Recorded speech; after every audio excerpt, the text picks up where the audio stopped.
Rickshaw, चेहरे पे दाढ़ी, आंखों में चश्मा, हाय। थाने की रिक्शा, चेहरे पे दाढ़ी, आंखों में चश्मा, हाय। एक झलक दिखलाए कभी गुवाहाटी में छुप जाए, मेरी नजर से तुम देखो गद्दार। कुणाल कामरा ये वो इंसान है जिसने अपने आसपास देखा कि पॉलिटिक्स में भी पॉलिटिक्स है, यूट्यूब पर भी पॉलिटिक्स है, एंड क्रिकेट में भी पॉलिटिक्स है, और बिजनेस में भी पॉलिटिक्स है, यहाँ तक कि लाइफ में भी पॉलिटिक्स है। अगर आपकी वाइफ अपने लवर के साथ निकल पड़ी आपको ड्रम में भर के, या ये भी एक पॉलिटिक्स है। तो कुणाल कामराम ने सोचा कि बेंच स्टैंड अप कॉमेडी में पॉलिटिक्स क्यों नहीं है। तब से कुणाल कामराम ने सोच लिया कि अब कॉमेडी में भी पॉलिटिक्स करेंगे। लोकसभा में इनके 239 आ गए सीट, मतलब खुशी का ठिकाना नहीं है। मैं सोच रहा था कि मैंने 350 पे इतना बोल दिया है अभी 239 या 240 सीट्स है इनके, अब मैं क्या बोलूं, बचा क्या है बोलने के लिए। तो फिर मैंने अपने ड्राफ्ट्स खोले, मैंने बोला मैं देखता हूँ कि मैं 350 पे क्या नहीं बोल पा रहा था। कि सामने वाले ने 100 सेंचुरी क्यों नहीं ले गई कम से कम। कुणाल कामरा को हर किसी पॉइंट पे अपना टांग लगाना अच्छा लगता है, अपने जर्मन शेफर्ड भाई की तरह। हाँ, वो भी इसी तरह कुछ हरकतें करता है। हाँ bench. Hi, what's your name man? Nice, what you do man? क्या करते हो? Take journalist. इंडिया में क्या टेक हो रहा है? क्या रिपोर्ट करते हो? ओला की स्कूटर यहाँ जल गई। भाई ने पहली बार कुछ अच्छा काम किया था कि ओला वाले सोते हुए सर्विस को जगा दिया, जिससे ओला का मार्केट शेयर भी गिर गया। बट कुछ तो दम था उस पॉइंट पे।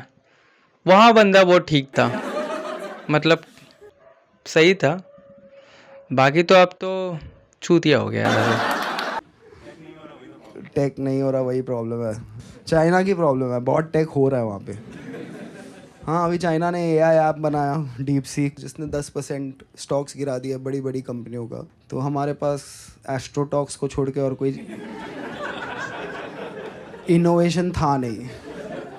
तो उधर क्या लिख रहे हैं, भक्त लिख रहे हैं, for your information China has only one party system and no opposition. भाई का टारगेट तो देख ही रहे हो भक्त पे, पर बात सही है। कम से कम तुम्हारे जैसे चूतिए तो चाइना के पास नहीं है, जिसकी वजह से कॉमेडी में भी तुम पॉलिटिक्स डाल दे रहे हो। हाँ वेंचर, ये बात तो सही है भाई, हर बात में तुम पॉलिटिक्स डाल रहे हो, वो भी एक तरफा वाले। राइट, प्राइवेट कंपनी को ऑपोजिशन रोक रहा है कुछ इनोवेटिव करने से।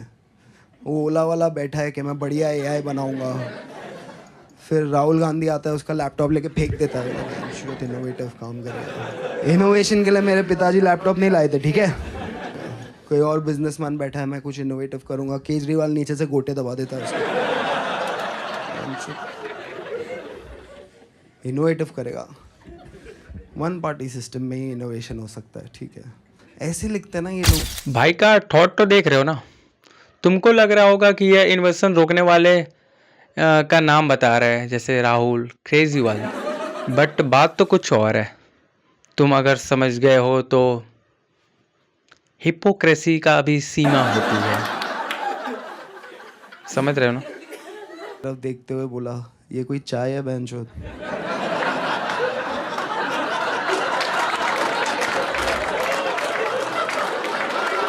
ये कोई चाय है? नो वंडर बीवी छोड़ के चली गई। और ये कौन है साथ में बच्चा? बड़ा होके गंजा होगा ये।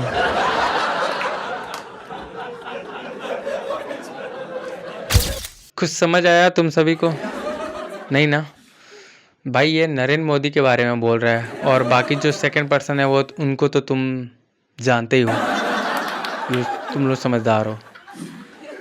भाई को मोदी और बीजेपी से इतना प्यार है कि ये हर वक्त इनका रट लगाया रहता है। वो जाती है ओला के मालिक के पास, वो मोदी जी के साथ अपना फ़ोटो बता देता है। अभी बस बीजिंग पे भगवा लहरा के आया हूँ। फिर मोदी जी ने Virat Hindu Modi ji, one man Hindu Modi ji, best Hindu Modi ji. अपने जर्मन और देशभक्त भाई की तरह देश के लिए सोचते हैं बेचारे। सही है। दिवाली हो रही है, दिल्ली में 1200 है AQI, पोल्यूशन है, सब कुछ है, आपके दादा के फेफड़े जल रहे हैं, वहाँ पे फटाके बजा रहे हैं लोग। डॉक्टर प्रिस्क्रिप्शन पे लिख के दे रहा है कि भाई दिल्ली छोड़ दो, आपकी हेल्थ ठीक नहीं है, 4-5 महीना दिल्ली से बाहर रहो। और ये लोग बोल रहे हैं हम फटाके जलाएंगे। सबको पता होना चाहिए दिवाली आ गई है। पता है आ गई है, छुट्टी मिल रही है, आ गई है। नहीं नहीं, मुसलमानों को सुनाएंगे हम कि दिवाली आ गई है। मुसलमान हमें कोक स्टूडियो सुना रहे हैं,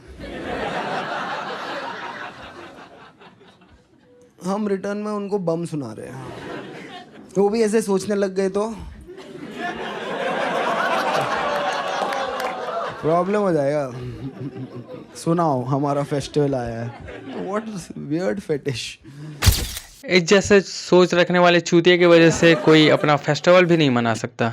और इन बेंचों को हमेशा हिंदू फेस्टिवल से प्रॉब्लम क्या होता है? बाकी दिन तो किसी का जब जमानत होता है तो खूब सारे फटाके फोड़ते हैं, तब पॉल्यूशन नहीं होता है। इनको हमेशा दिवाली और होली पे ही याद आता है कि पॉल्यूशन अब आ गया है। ये सब फटाके या होली से पॉल्यूशन होता है, बढ़ता है। तो लगता है कि इनके अब्बू इनको पैसा देते होंगे कि जाओ बच्चे अब एजुकेशन फैलाओ कि दिवाली नहीं मनाना चाहिए, फटाका नहीं फोड़ना चाहिए और होली नहीं मनाना चाहिए, बाकी सब मनाना चाहिए, ओनली हिंदू फेस्टिवल नहीं मनाना चाहिए। क्या करें, सोच ही इनकी चूतिया वाली है ना। फिर हरकतें करते हैं, विक्टिम कार्ड खेल के दिखाने लगते हैं ना। मतलब डाइवर्स फेथ है, आप कोई भी चीज़ बोल सकते हो जो हिंदुइज्म है, वो कोई भी चीज़। मतलब 16 साल का मैं था तो नॉन वेज नहीं खाना, ठीक है, ट्यूसडे को नॉन वेज नहीं खाना है। फिर थोड़ा बड़ा हुआ तो 12 बजे के बाद खा सकते हो। फिर और बड़ा हुआ तो बोला क्या ट्यूसडे क्या वेडनेसडे, यहाँ ट्यूसडे कहीं और मंडे है किधर है। हिंदू थोड़ी जो एक टाइम जोन का प्राणी है, बस घूमता है वो आज़ाद पंछी जैसे। और मुसलमान फिक्स्ड है भाई, सिलेबस में फिक्स्ड है। उनसे कोई भी सवाल पूछो वो गुस्सा नहीं होगा कभी। वो वही फील्ड में आजकल घूम रहा है। Brother has asked a good question. पूछो कोई मुसलमान आदमी से हलाल का क्या है, वो पूरा बता देगा। देखो हलाल का ये सिस्टम है, ये हमारा ये हमारी रिलीजियस टेक्सचर्स बोलते हैं, ये पीटा बोलती है, ये हम बोलते हैं, ये डॉक्टर बोलते हैं, ये साइंस बोलता है, ये हाइजीन बोलता है।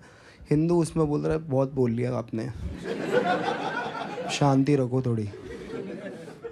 वेटर आया ऑर्डर लेने, झटका बिरयानी। किसको झटका देना है?